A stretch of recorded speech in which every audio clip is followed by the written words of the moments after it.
how do you find this private in healthcare? Is it the insurance? Is this through Portugal or is it an international plan? It's within Portugal. Okay. Keep Wells is pretty well known around here. There's a number of different options for private healthcare. Okay. It sort of depends on your needs, if you have pre-existing conditions, based on your age, things like that. So we did some comparing, and um, we wanted vision, we wanted dental, we wanted ambulatory. We're in Hmm. our 60s, Yeah, so we picked the top tier, and it was only $100 a month, and so, that's and so amazing. we went with that. Yeah, yeah, You both are in your 60s and you have insurance. It sounds like yeah, comprehensive insurance for $100 yeah, a month. yes. Mhm.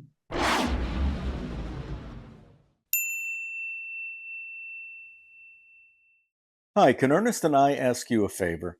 If you find our content helpful, please hit that subscribe and like button. It truly helps us grow and it makes Ernest happy. All right, so today we are heading over to one of the most magnificent countries in the world, and it's Portugal with my new friend Tom Clairmont. Tom, how you doing? Good today. Thanks, Ray. Yeah, thanks for taking the time to be on the podcast. I appreciate it. Let's let's get started by you telling a little bit of backstory about who you are, where you're from, and why you left the U.S. Sure. So I'm semi-retired right now. I'm still 63, about to turn 64. But my wife and I are from the U.S. Originally, I'm from upstate New York. She spent about 30 years in Pennsylvania, but she's originally from Brazil. So when it came time to getting close to retirement, we decided to retire a little bit early. And because she's Brazilian, the language for Portugal and Brazil are, the same. And Hmm. so she didn't want to retire in Brazil. She thought it was a better option to retire in Portugal. Okay. We looked into it and spent some time doing some research, and add to that she has a sister in France, so it brought her a lot closer to her sister as well. Hmm. So I'm still semi-retired. I'm still doing my online multimedia business part-time, and I started writing a few years ago, published a book, and working on book number two now. So things are going well here, and we're glad we made the jump. That's awesome. And I love the fact that she's over there and has access to her sister. Have you guys been Yeah, over to France yet to visit her? yeah, yeah, yes, Yeah, so for how sure. Hmm? what was the cost? Did you fly?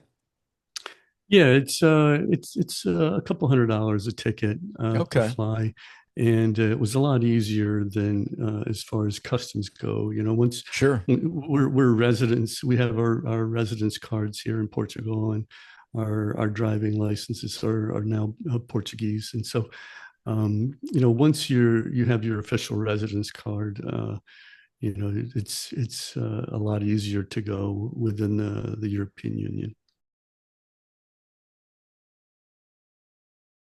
So, have you chosen your destination and are ready to take the next step toward living abroad? Now comes the hard part, navigating the immigration process. What documents do you need? Which ones require apostilles or certified translations? What are the residency requirements? What steps need to happen first? And how do you avoid costly mistakes that can delay your move? That's where we come in. At Adventure Freaks, we've partnered with trusted vetted immigration attorneys and residency experts in countries around the world to help make your transition abroad as smooth as possible. Simply visit adventurefreaks.com, scroll down to where you see Your Move Abroad, and click on the Trusted Legal Advisor. You'll answer a few quick questions and schedule a free consultation to discuss your specific situation and goals. Check it out at adventurefreaksss.com. We're here to help you throughout your journey on moving abroad. Now let's get back to the video. Yeah. So let's talk about that residency. Mhm. What Mhm. residency did you pursue to live in Portugal? Was there any income requirement or any show of financial resources? Right. We did the D7 visa path. That's Okay. for retirement. And pretty much, if you're able to sustain yourself well, you have to, show your, we have both of our Social Security incomes. She has a teacher's pension as well. I have, my income from my business as well, and but also we had um, other savings and other resources that we had to show and reveal to them. Mm-hmm. So but if you don't need, if you have basic Social Security, um, and a little bit extra to help you with the moving expenses, that's sort of the baseline for being able to afford to do the move and to Mm-hmm. live here. So housing is getting more expensive. Rent is getting more expensive. We had an apartment in Setubal for a year as part of our D7 visa requirement, because you have to have a 12-month lease Yes. to show that you're serious about living here. And so Mm-hmm. when we were living in Setúbal, our neighbor said that about 6 or 7 years ago, the rent was half of what it was when we were there. So Yeah. rents in the big cities are shooting up for sure. But Well, Tom, give us a perspective on that town. You're saying Setubal, or I've heard it Setúbal, pronounced yeah, Setubal. Setúbal. Some people say It's Setubal. Where sure. is it in proximity to like Lisbon or Porto? So the people have an idea where it's at, and give an idea what the rentals we're going for. Right. Well, we had a pretty good deal for the rental. We had a two bedroom apartment in on the top floor, the eighth floor of a big apartment building, and it was 1,200 a month.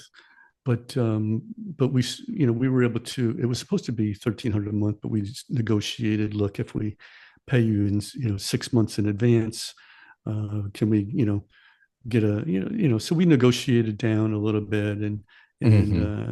we were able to get a free month out of it because we gave them money in advance Sure. for the rental. And but Setúbal is about a half an hour south of Lisbon, Okay. and it's right across the bay, and it's a great place to live for sure. We don't know about owning a house there, but if you're, as an apartment dweller, it was certainly a great place to live. You didn't have to have a car. Yeah. We did have a car, but you could definitely live in Setúbal without a car, Hmm. and then take the train to Lisbon or the bus Yeah. anywhere from there. So it was, the weather was great, and it just had everything you needed uh, for, from A to Z in So Setúbal. why not Lisbon? Did you look at any apartments in Lisbon where you could just walk everywhere? Well, we did. So the farther away you get from the bigger cities, the cheaper things are, Sure. And so even though Setúbal is large in and of itself, the rents in Lisbon are just very high. Owning a home in Lisbon is just very, very expensive. You get a lot less for your money. So when we did our home search, we drove to other towns that were smaller and Hmm. farther and out away from Lisbon, and found that we purchased a home here an hour north of Lisbon, and found that we got a lot more for our money. We're sort of in the Yeah. country actually. So What are the rentals for a two-bedroom going for in Lisbon today? well, yeah, it's my understanding that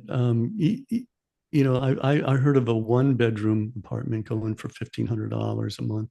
That much now. So Wow. so yeah, obviously it's going to fluctuate based on what part of the Lisbon area you're in, and if you're able to negotiate or whatever. But you know, I don't know the exact numbers today for rents in Lisbon, but we just found that trying to own a car as well in the inner city was just something that wasn't going to work for us. In getting the driver's license, do you have to speak the language to obtain a driver's license there? No, it was we hired a service for the application part of the process because it can get a little flaky as far as some of the bureaucracy. Yeah. But for $20 a person, this lady took our documentation and our information and entered it into the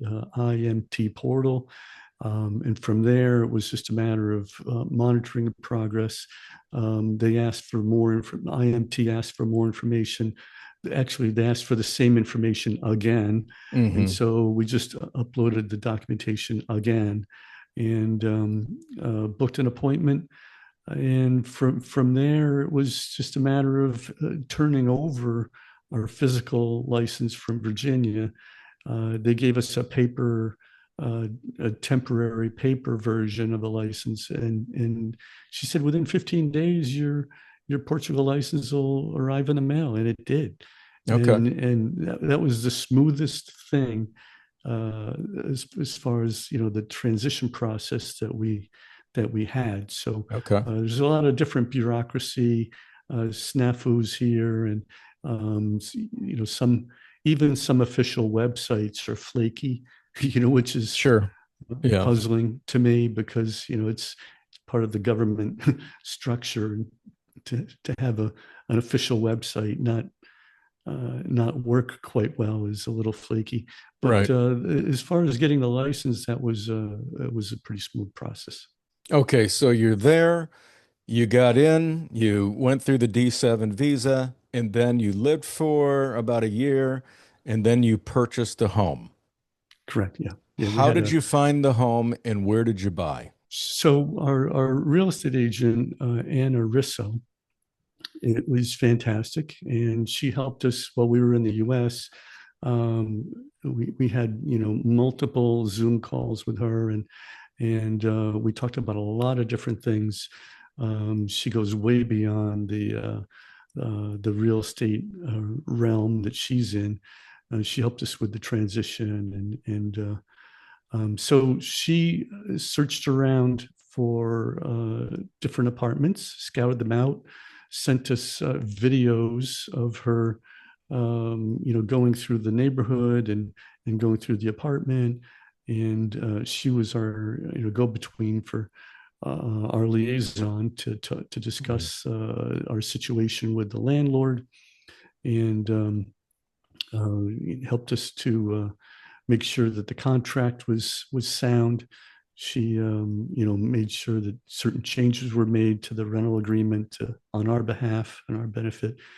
And then as we were in our apartment in Setubal, she brought us around to different communities to help us to get to know the area. And one day we had 8 or 9 different viewings in one day for houses, and so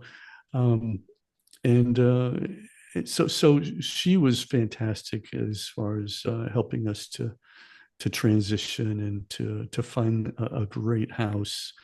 We just love it here. Okay, so you found a house. What town did you select? How much was the house? How much are they going for out there? So we're a little bit in the country. We're near a town called Rio Maior, and we're in a tiny town called Casais de Serra. And there's only about 350 people in this town. Oh, wow. Yeah. There's just a tiny little store and one little restaurant. And so, but Rio Maior is only a few miles away. It's like a 7-minute ride. Mm-hmm. And a lot of resources are in Rio Maior, but we're also 20 minutes from Caldas de Rainha, which is a bigger city, and it, it's over, I think, over 100,000 people in Calistahina, Mhm. and pretty much everything you need is going to be in that town. So between Rio Mayor and Calistahina, we're well served here. So even though we live in a tiny town, we're close to pretty much everything we need. The house was listed for 400, and Anna Risso was able to negotiate to 370. 370 euros. Yes. Okay, so you're looking at a $400,000 house. You bought quite a house over there. Yeah. Yeah. Yeah. Okay. We have several fruit trees.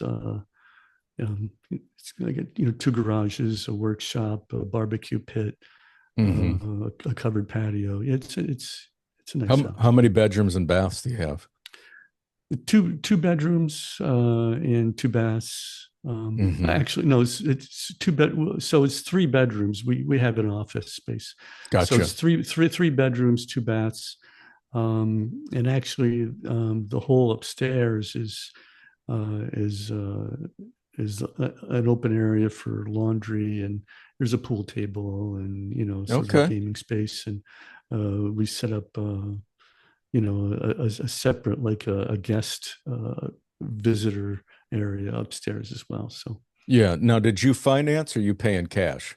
we financed, but only so we could use our money. When we sold our house in Virginia, we wanted to use that to reinvest. So I see. we did finance, but we put a third down on this house. So Okay, so how do you finance overseas in Portugal? Did you go through a bank there or did you finance? yeah, yeah, we went through Novo Banco. Yeah. Mhm. Okay. And what are the interest rates on purchases over there?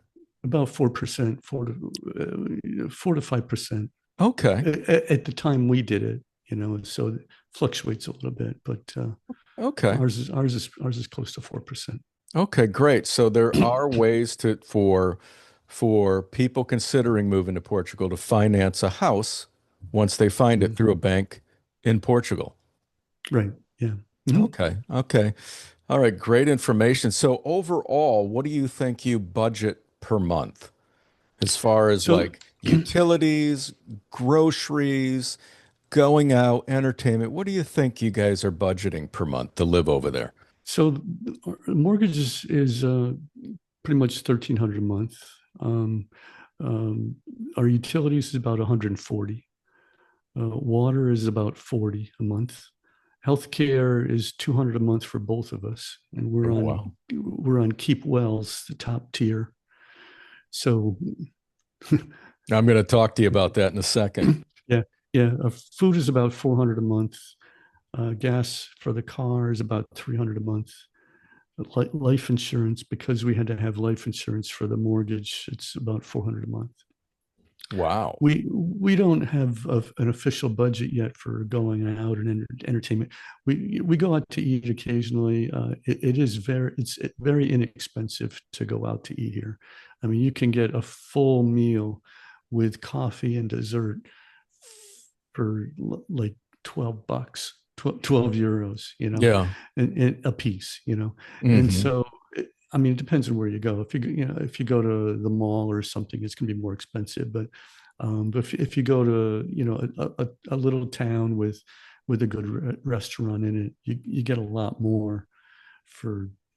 I mean, and they'll even throw in a glass of wine. Yeah. Yeah. For less than $15 a person, you can have a very full meal with a Yeah. glass of wine and a coffee and a dessert. Okay. It's Yeah. it's really nice. Quite a Okay. bit. Yeah. All Yeah. right. Great info. All right. We mentioned healthcare. You Mhm. two are both receiving some form of health care over there, and you're only paying Mhm. 200 a month. Explain what that is to the viewers and how they can access that. And what is the health care like over there? The healthcare is a little different, I would say. And I just talked to my wife about this recently, a few days ago. Like in the U.S., you have your family doctor, and the one place you go pretty much all the time, and you can pick a doctor that that sort of knows you and probably remembers some of your history and things like that. And but here it's sort of we our experience. We've only been here officially for a year, so it's sort of been our experience that you you don't really have that same person that's going to know your history as like it is in the US. Hmm. Now maybe as time goes on for us, that'll change. But so far, it's sort of like you pick this person this time, you pick another doctor another time, because availabilities are going to fluctuate, and you're picking based on availability, not by the person. I see. But they do a lot of teledoc here as well, where you can book an appointment a lot quicker if you have a video appointment on your phone. And I just did that a few days ago. I had a problem with my eye, and so um, I just took a picture of the redness that I had in my eye and sent it to the doctor and booked an appointment. And it was so that's a great alternative as well, as far as getting the easy things out of the way. Hmm. I went to the dentist recently, and it was the hardest thing about it was to make the payment, and so only because some places are like, well, we like cash, and so if you don't carry cash on you, then you got to run to the ATM and get cash. But Yeah. um, Well, so is it a public healthcare system that you're paying into, or you have a private healthcare? How does this work? yeah, we're on the private healthcare. Anybody can, once you're a resident, anybody can sign up for the public healthcare. Okay. But we were told from the start that private healthcare is better. You get better access. You get quicker quicker access. So since it's so inexpensive, we just went with that from the start. So Okay. And how do you find this private in healthcare? Is it the insurance? Is this through Portugal or is it an international plan? it's within Portugal. Okay. Keep Wells is pretty well known around here. There's a number of different options for private healthcare. Okay. It sort of depends on your needs. If you have pre-existing conditions, based on your age, things like that. So we did some comparing, and um, we wanted vision, we wanted dental, we wanted ambulatory. We're in our Hmm. 60s. Yeah. So so we picked the top tier, and it was only $100 a month, and so, That's and so amazing. we went with that. Yeah, yeah, You both are in your 60s and you have insurance. It sounds like yeah, comprehensive insurance for $100 yeah, a month yes, in Portugal, yeah, and your yeah, wife as well. yes. That must have been the big thing that blew you away. Well, so originally you asked sort of what were our reasons for moving here, and the typical reasons that a lot of people have, was safety and we didn't move here for political reasons. We wanted to sort of live in a country that didn't have a big bullseye on it. You know what Yeah. I mean? Yeah. And in the US, it just felt like we had a big bullseye on Yeah. us. And so we feel a lot safer here. And but healthcare was one of the reasons, because if end of life healthcare in the US, I mean, I just went through that with my mother, going through that whole scenario, and it was very expensive. My father had a double stroke, and his death was pretty quick, but my mom went through the whole process of nursing home, and then beyond the nursing home, she was put into specialized care, and it was, it's just super expensive, and Yeah. sometimes you get a good place and sometimes you don't, Yep. and the waiting to get into these places is terrible. And so um, so healthcare was an issue for us, being retired, and you know because without a job, healthcare in the U.S. is very expensive. You Yeah. know, Yeah. so the cost of living is overall it's cheaper here, and but overall the cost of living is better here. The climate is better here. Yeah. Um, the Algarve in the southern portion of Portugal, from what I've seen and been told, the Algarve region has the best weather in all of Europe, Hmm. and has the most sun, and Yeah. it's warmer there, and but overall, I think um, when it came to healthcare, this was a good option for us. All right. Well, thanks for that, Tom. That's very helpful. Okay, so getting over there, what Mhm. surprised you the most about living there? Mhm. Uh, I sort of mentioned that the government bureaucracy was, we were warned Yeah. that before we came here, that some of the bureaucracy is just a little bit crazy, and it is. There's a different mindset here, I guess, that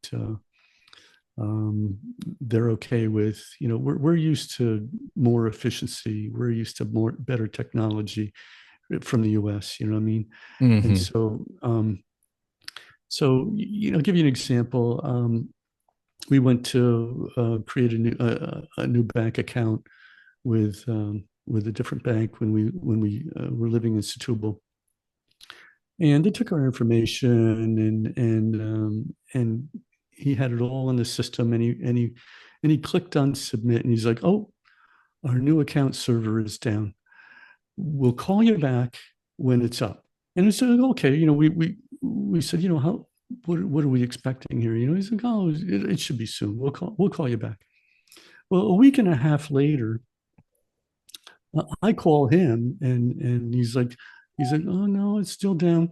It's like, how does that happen where a bank doesn't accept new accounts for like over a week and a half? I mean, how is that Yeah. possible? And Wow. so and so so I mean, we eventually got the account. Was we really wanted to be at that bank, and so but it's that kind of stuff where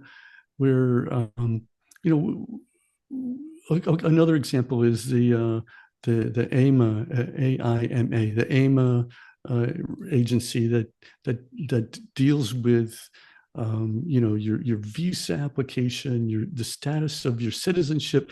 This is a major government agency of the country. Their website is flaky. They never answer the phone. Hmm. Never. Hmm. Nobody ever says that they had somebody answer the phone. It doesn't happen. They don't answer the phone. So if you email them and you don't get a response, if the website that you have to submit information for doesn't work, if they don't answer the phone, what do you do? Yeah. you know, you get used. So, but the flip side of the coin is, because everybody knows that the AIMA agency is like that. If you have something lapse, if you have something that expires, if your residency expires, the all the other officials are sympathetic, and they cut you some slack. There's a gray area here, Sure. like okay, my temporary residency expired. I'm still waiting to hear from AIMA. Everybody knows that.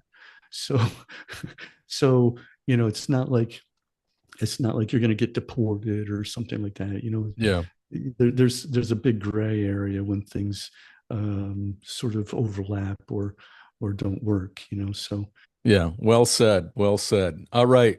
Any last words on living in Portugal for the viewers watching, considering moving there? Anything else that you can think of that we didn't discuss? Well, find yourself a good immigration attorney. Find yourself a good real estate agent.